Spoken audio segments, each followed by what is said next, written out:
আজকের খুতবা হচ্ছে সাহাবীগণের মর্যাদা। সকল প্রশংসা আল্লাহর। তিনি স্রষ্টা, অধিকর্তা ও পালক। তিনি হেদায়েত করেন এবং গোমরাহ করেন যাকে যেভাবে ইচ্ছা। আমরা ইবাদত করি কেবল তাঁর এবং ক্ষমা ও সাহায্য প্রার্থনা করি কেবল তাঁর সকাশে। সাক্ষ্য দেই আল্লাহ ভিন্ন অন্য কোনো উপাস্য নেই এবং মুহাম্মদ তার বান্দা ও রসূল। তিনি আল্লাহ তাআলার মাহবুব, নবীগণের সর্বশেষ ও সর্বশ্রেষ্ঠ। তাঁর প্রতি এবং তাঁর প্রিয়জনদের প্রতি মহাপ্রলয়কাল পর্যন্ত বর্ষিত হোক অজস্র অসংখ্য দরুদ ও সালাম।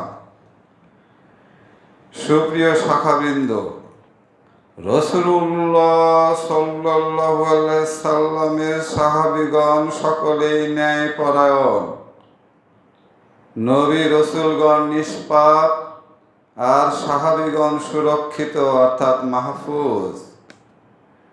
পরবর্তী উম্মতের জন্য তারাই সত্যের মাপকাঠি।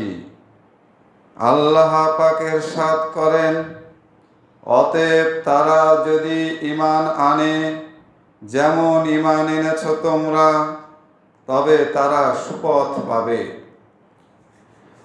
রাসূলুল্লাহ সাল্লাল্লাহু আলাইহি সাল্লাম ইরশাদ করেছেন, আমার সাহাবীগণ নক্ষত্র সদৃশ, তাদের যে কোনো একজনের আনুগত্য করলে তোমরা হেদায়েত লাভ করবে। আরও ইরশাদ করেছেন, যে ব্যক্তি আমার সাহাবীদের দোষারোপ করে তার উপর আল্লাহর, ফেরেশতাদের এবং সকল মানুষের অভিসম্পাত। তার ফরজ নফল কোনো ইবাদতই আল্লাহ কবুল করেন না।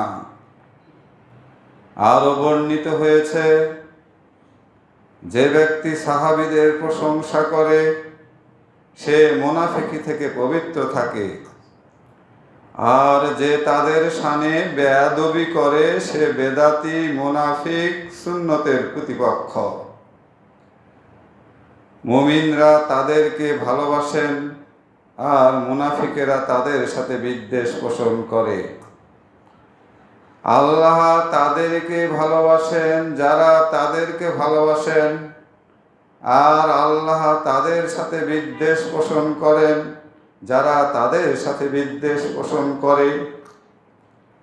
আহলে সুন্নাত ওয়াল জামাতের আদর্শ এই যে সকল সাহাবীকে শ্রদ্ধার সঙ্গে স্মরণ করতে হবে। তারা সর্বশ্রেষ্ঠ রসূলের সান্নিধ্যান ধন্য, বিশুদ্ধ চিত্ত ও পবিত্র প্রবৃত্তিধারী। তাদের মধ্যে সর্বশ্রেষ্ঠ চারজন, হযরত আবু বকর, হযরত ওমর, হযরত উসমান এবং হযরত আলী রাদিয়াল্লাহু তাআলা আলাইহিম আজমাইন। তাদের মধ্যে পারস্পরিক শ্রেষ্ঠত্ব নির্ণীত হয়েছে তাদের খেলাফতের ক্রমানুসারে। তারা সহ আরো 6 জন সাহাবীকে একত্রে আশারা মুবাশশারা, জান্নাতের শুভবার্তা প্রাপ্ত বলা হয়। রাসূলুল্লাহ সাল্লাল্লাহু আলাইহি সাল্লামের জীবন সঙ্গিনীগণ, তার প্রাণাধিক্য কন্যা, তার দৌহিত্রদয়, অন্যান্য বিশ্বাসী নিকট জান্নাতি।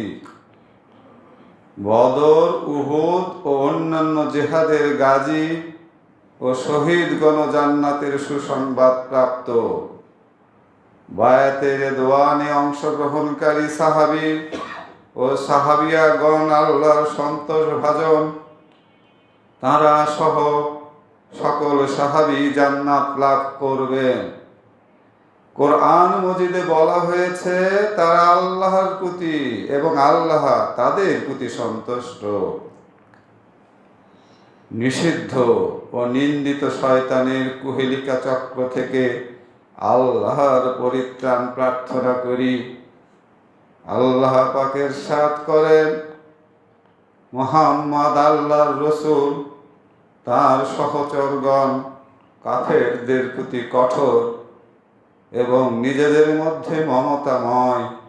আল্লাহর অনুকম্পা কামনায় তুমি তাদেরকে রুকু ও সেজদারত দেখবে।